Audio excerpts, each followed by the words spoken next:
So we had A2 that we changed to become our A1.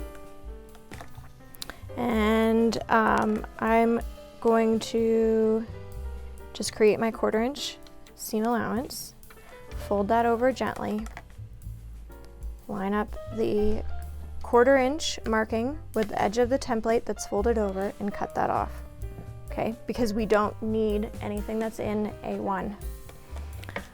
Okie doke. So the grid is number 2. I always check the batik because I can, I flip it over. You can see what I can't see. All right, so here we have A2, and I'm going to, you don't need to do this on your template pieces. I am just going to draw this in so you can see where these are, because sometimes they are kind of hard for the camera to pick up. So if we left this open, you might say, okay, I'm going to sew it here, thinking that when you fold it over, it's going to be here, but actually it'd be over here. And what would happen, let me show you this, because this is actually the prime example of what I am talking about. Actually, what I'm going to do here is I'm going to make this, I'm going to do a based stitch. Okay, so, ouch. Goodness. So you might be tempted to leave your template piece open here. You think, oh, I've got lots of room here, I've got lots of room here, room here, room here. Okay, let's move this over to a long length.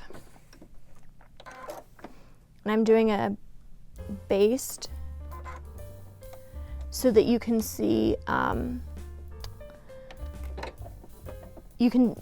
and then I can pull it out really, really easily.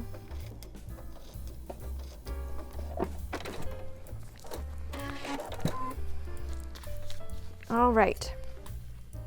So what would happen is, because this is a little bit tricky to see, what would happen is you don't have enough room. You see this here? All of a sudden, you'd have to re-sew this because it's not within the template piece. So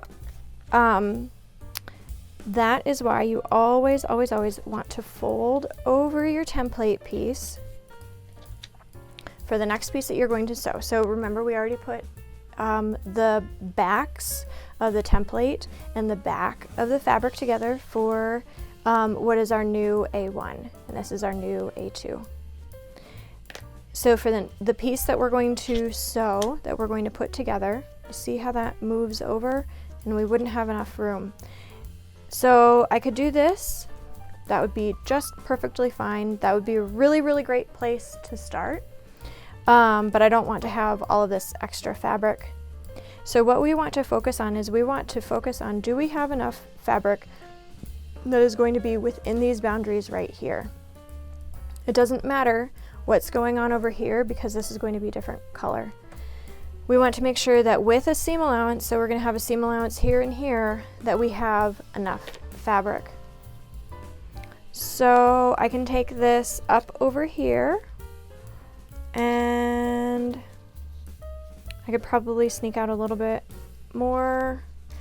I think I'm going to go with that, because what is inside of these little dashes right here is going to be plenty of fabric. So I like to use pins a lot, because from here to here pieces move quite a bit. So I find that 2 pins, almost no matter, if they're a little bit smaller, no matter the size, 2 pins really help me. All right, so I need to lower this back down. So the pins just help keep things neat and tidy. It might take a little bit of extra time, but I really, really like the precision of paper piecing, and I don't want things to shift between here and here.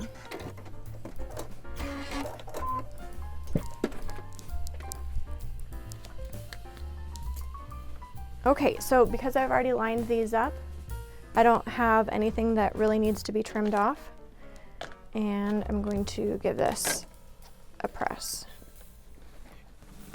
Okay, so I don't like to leave it like this because I still run the risk of this moving. I could easily move like this. This could get caught in here. I'm going to be sewing this part here, so you know, things could just move around. I don't like any of that. So what I'm going to do is, I know that I need to remove kind of this A4. I'll have to remove it later, so I'm going to remove it now. Same thing that I have done before. Line up the 1/4 inch with the edge of the folded over section. Okay, now we have A3. And let's see, the next fabric I have for A3. I'm certain that I had a little scrap of this guy, but I've got no idea where that went. Okay, so same thing, fold it over and line up and cut. So these are about the size of the scraps that I tend to throw away. You also don't have to worry about grain line with foundation paper piecing because the paper has stabilized all of it. It's really, really great. Okay, so what are we going to do? We are going to fold over the template, keep it folded over, and line up the edge, the raw edge to the raw edge. You will notice that this is right side up because we sew our right sides together. We have right side here, and you can see on this black one, right side. So our right sides are together. So it's only the first piece that you ever have the wrong side facing up and the right side facing down. So for all of the other ones, you'll have your fabric right side facing up. And again, that was really hard to tell with a batik. So to reiterate, I want to make sure that I have enough space inside of here. I really didn't want to cut this down because I just have just this tiny little section. And I think I can be careful because I just have just this one little piece. I will be careful. So what I do is I make sure that I hold this down as I'm rotating it because I don't want anything to move. I've already, made sure that things are exactly where I want them to be. And it might have moved just a wee bit. Okay, we're gonna sew a little bit before to a little bit after. All right, this is what we have so far. You can see just a little bit before, a little bit after. And we're going to press this one open because again, we don't have any piece that needs to be cut off. And that's really the beauty of when you are folding over the template to determine where your fabric should be, then you always have your 1/4 inch seam allowance taken care of. Well, you're going to have it regardless. You're going to not have to cut anything off. That's a better way that I could phrase that.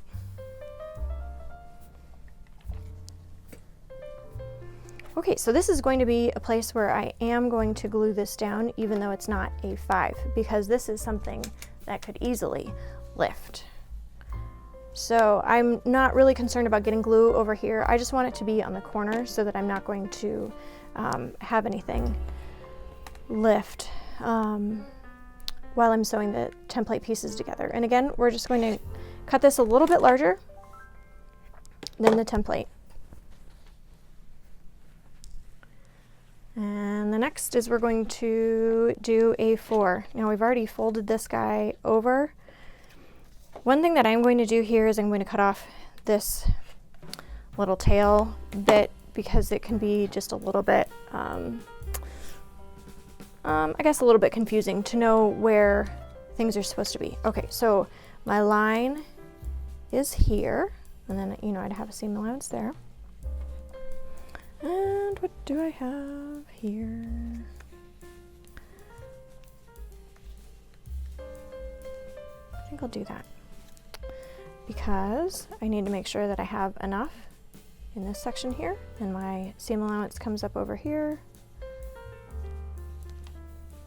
And I also like to hold it down with my thumb and see what I have in this section to see if I have enough room. I want to make sure that the fabric is coming out enough. I don't like to live terribly dangerously with paper piecing. A little dangerously, but especially if it's fabric that I absolutely love, and I want to make sure that I'm using all of it. All right, same thing. So a little bit before to a little bit after. I've taken my pins out of this because the section is so small. Now this is something that you want to take great care to pay attention when you have pieces that are going to be lining up together. You want to make sure that when you are sewing, when you come to the intersection of an outside piece, so here and here, sort of here, but not really because of the way that it meets. But we're going to have a mountain that meets up here, and we're going to have a, let's double check. No, on this one we will not. We don't have anything that intersects. Let's pretend, because it's a really, really good practice to make sure that you are sewing on top of your line.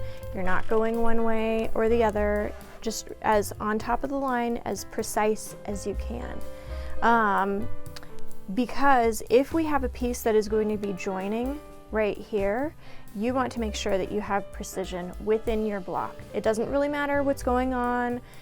On the outside of the block, you could have a perfectly square block, but if the inside looks wonky, the whole block will look wonky. So if you are a little bit off on your line here or here, like inside, it doesn't matter. That can be rectified. But here, if you have an intersection, so I call it, seam allowance, and then we have the intersections where two template pieces are coming together. You will want to make sure that these line up as precisely as possible. Okay, so we don't have anything that needs to be trimmed off, so we're going to press this. And you may be wondering if what my settings are for my iron, particularly on a wool pressing mat. I use solely. I have all Project Wool pressing mats. They are the most superior, and they allow me to use high heat, and I can even use steam in it, and it's not a problem. I've had issues with other mats scorching my iron before, and then that transfers onto my fabric, and then that makes me really, really cranky. So, all right, clean stuff out of your area so that your fabric can lay nice and flat. And same thing. Oh, also I have the Project Wool mats linked on my website under Paper Piecing Essentials. Okay, same thing as before. Second verse, same as the first. And I just keep adjusting this so that it is exactly the way I want it to be. Because what I'm going to be doing is I'm going to be lining up the next piece of fabric with what I've sewn. So if I was a little bit like this, fudgy a little bit, if I was off in any way, then that would mean that what I sewed here, what I placed here, would be off. We don't want that.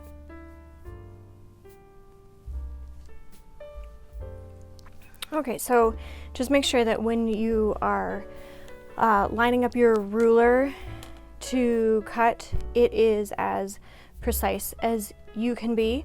Now, the other thing is making sure that when you fold this over and you're lining up your fabric, that you're giving yourself a little bit of extra room so that in case the fabric shifts, in case you weren't super accurate, then you know, you've got plenty of extra seam allowance, I guess, beyond the seam allowance. Okay, so this is a really fun one to determine where are we going to place the fabric, the template on the fabric. So again, we always fold it over, and you have a few different options.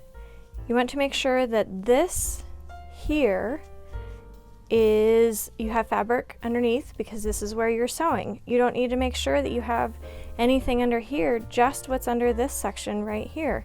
So, you know, another common misconception is that you need to have fabric over here, and it doesn't matter, because you're only going to be sewing this section.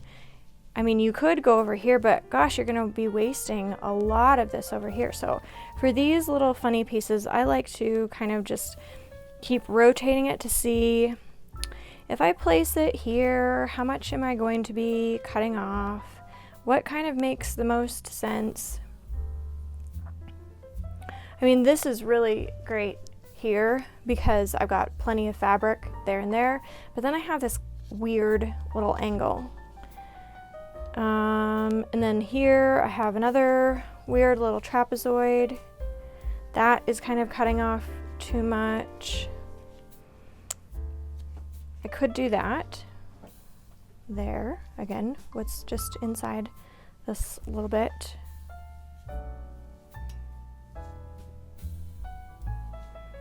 Maybe that. And I don't want to get this too close. You know, I could...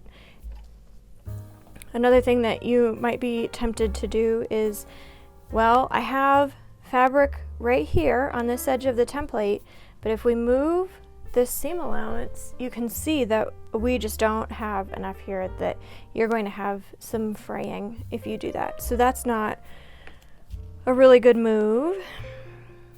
This would be better, but it's still a little bit close. I think that I'm going to do this. I know that I'm going to waste this, but it's going to give me a nice clean edge here. So I'm going to put my hand down on the template piece over here, fold this back over, and I'm going to hold it. I'm a lefty, so I'm going to hold this section right here with my non-dominant hand. And then I'm going to put my pins in right here. Okay, you know the drill. Oh, here is a prime intersection area. We will have one intersection. We've got this right here.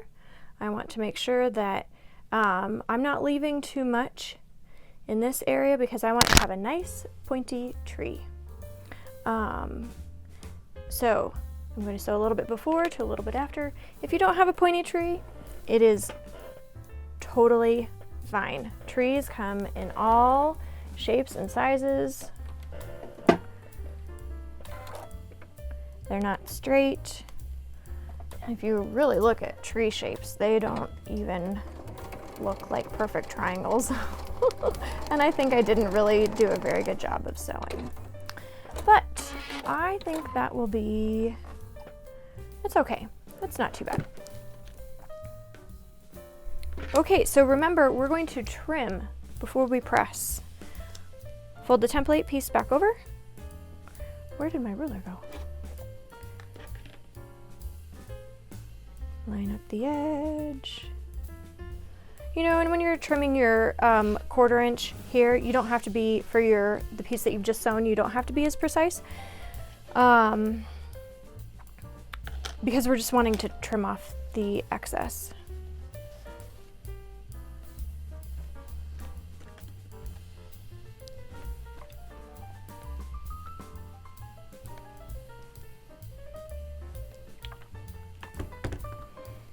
Okay, we can see that it's starting to take some shape. Look how pretty that is. Oh, so pretty. Love it, love it. Okay, and we're going to put a little bit of glue. So remember, we put glue in A3 and A2, and we're going to put some glue in A5, just along that top edge to keep it from shifting. We don't want to do this shimmy. And the glue really, really helps. This is just, you know, regular kids' school. It's not permanent but I like the white because it doesn't burn. You know, notice a common theme around here? Okay, and just trimming. I really do need a new rotary blade.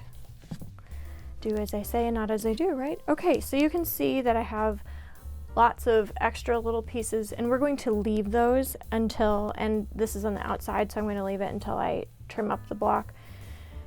But we're going to leave these until we're ready to put them all together. So we've finished the two that I said we're going to finish together, and by the magic of television, I will come back after I have sewn these and we're going to put them together. So this is a really great time to pause the video, and you can sew them, or you can watch this in its entirety and come back.